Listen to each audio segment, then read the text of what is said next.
Right, lamb and spinach curry or Saag Gosht. This is my way of doing it. Right, let's get you started off. We'll need some lamb. I've got about 1.5 pounds, slightly more than 1.5 pounds, 720 grams of lamb. And the spinach, I've got this lovely baby spinach, and that's 240 grams of baby spinach. There's about a cup of brown onion which has been chopped up. I've got 8 cloves of garlic, 2 ice cubes worth of grated fresh ginger. I've got 1 tomato which is chopped up. You'll need some of your favourite curry powder. You'll need about 3 or 4 teaspoons of that. I've got some, this is coconut oil, which I'm going to be using for frying. Use any oil you've got, or use some cooking oil or some lard. There's, for additional spices I'm going to add at the end, is some garam masala. There's 2 pieces or a quill of cinnamon or cassia bark. I've got some extra hot pepper because I like it hot. You can add or you can discard that if you wish, it's up to you. I've got some lemon to zest everything up at the last minute. Some tomato paste to make it to give it another depth of flavour, and I've got some panch paran. This is panch paran I've made up myself, but you can buy panch paran from Indian grocers. And I think that's about it. The other thing I've got here is some bones which I'll be cooking, which I basically bought a lamb joint and just cut the meat off it, but you can buy your meat already cut, and instead of bones you can use a stock cube. So just use a lamb or beef stock cube and that. Okay, the first thing I want to do now is to get my curry paste made up. So in goes the onion, in goes the garlic, in goes the ginger, in goes the tomato,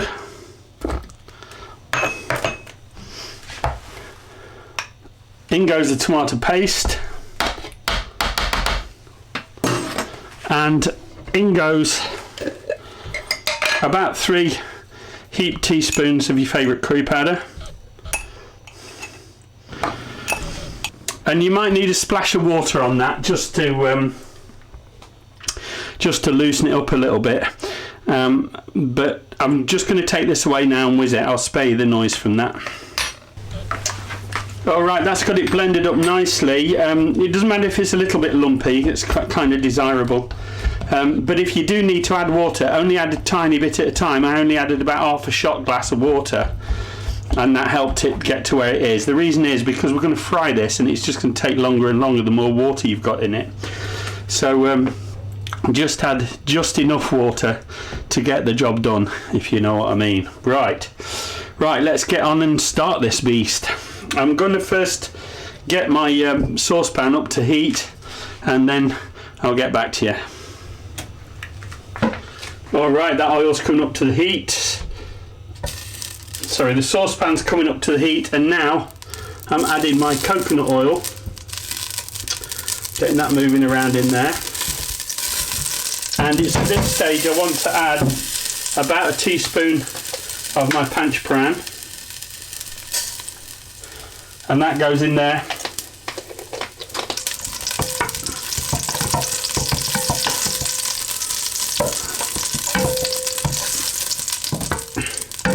You want a medium-high flame to get this done right. And then as soon as that starts to pop, in goes your spice mix.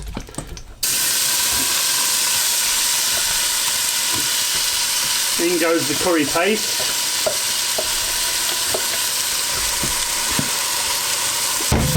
Don't worry too much about what you got left in that, and I'll show you why in a minute.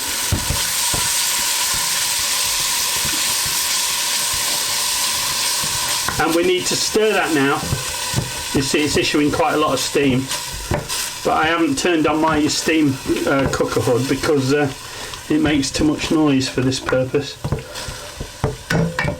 So what you need to do now is you need to stir and fry that as you go for a few minutes until you get a rather sweet smell coming off those onions, garlic and ginger in there, and that will be the smell of the sugars starting to come out of the vegetables in there, and it's that characteristic smell that we need before we move on to the next stage. So just continue stirring and frying, avoiding it catching on the bottom of the pan too much. Once it starts to catch on the bottom of the pan, you're very close to the time. Okay, just showing you that with a bit better light. So you need to just keep stirring, and you'll see it begins to stick on the bottom like that. So we just let it go for a little bit more and wait till it starts to brown, and the oil starts to separate again from the curry paste.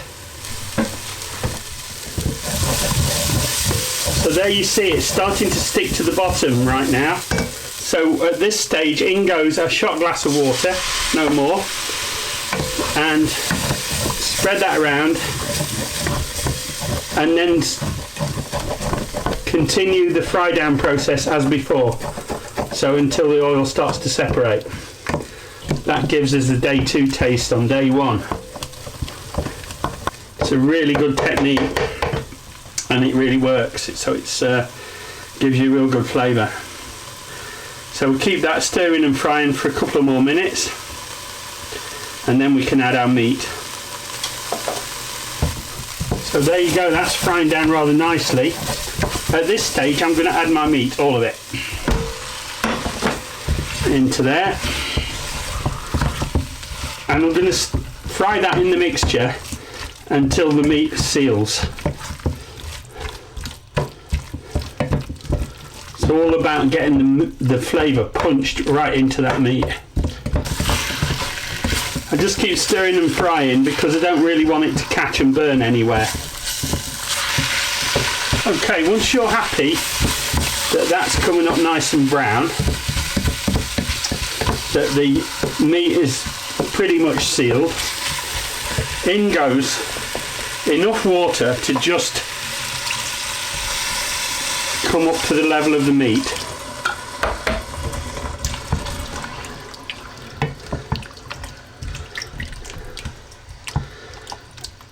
Now if you're not using bones as I am, you can add a stock cube at this point. Add a beef or a lamb stock cube, or whatever stock you've got to hand. You can actually add chicken stock, it doesn't make a lot of difference. It's really just that umami flavour you're trying to get into it. Now because I'm not adding a stock cube, I'm just adding that bone to it. So as you see, it's a shoulder blade and the shoulder knuckle. So what I'm going to do now is I'm going to bring that up to a boil and then turn it down to a slow simmer for about an hour.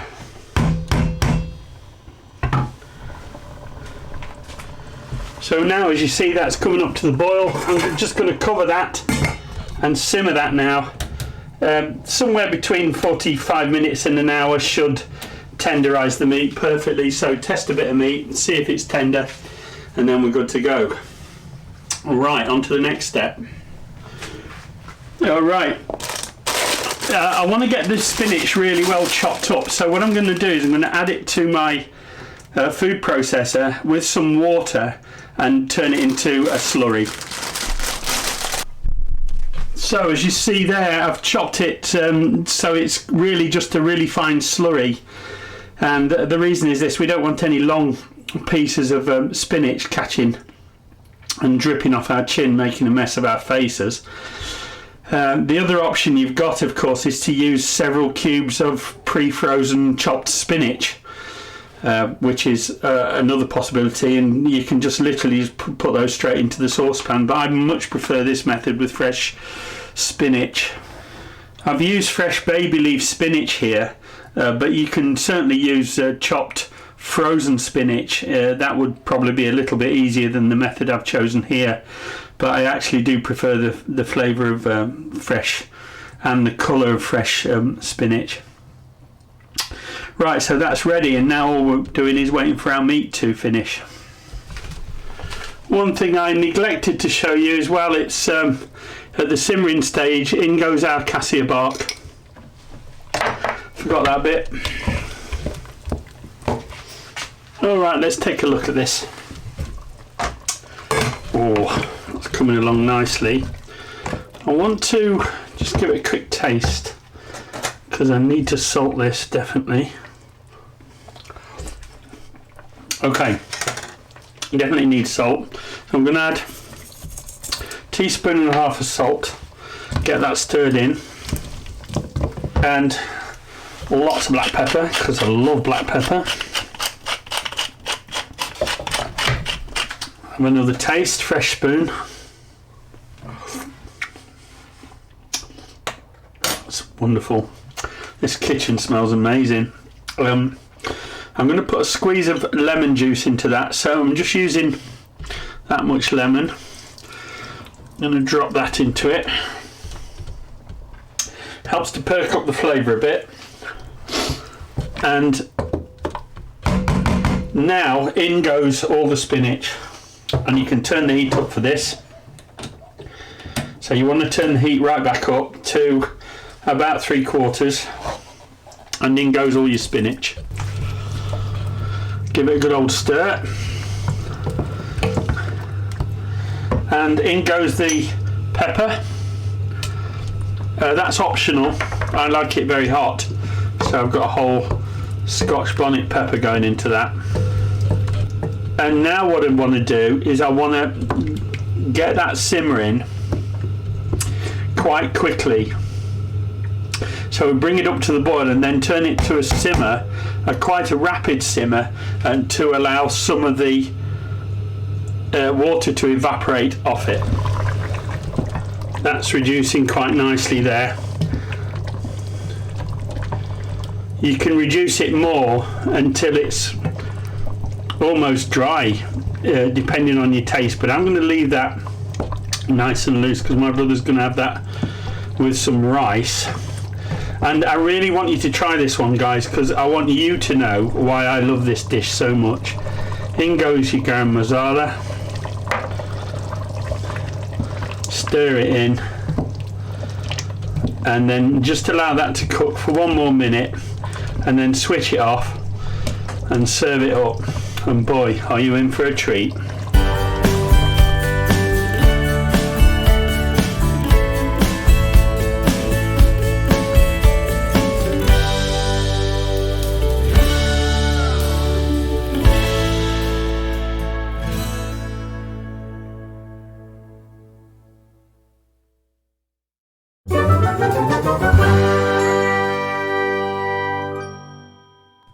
If you have enjoyed this video, please give it a thumbs up. If you would like to follow my channel, please subscribe and be sure to click the bell icon to receive notification of all my upcoming videos. Thanks for watching.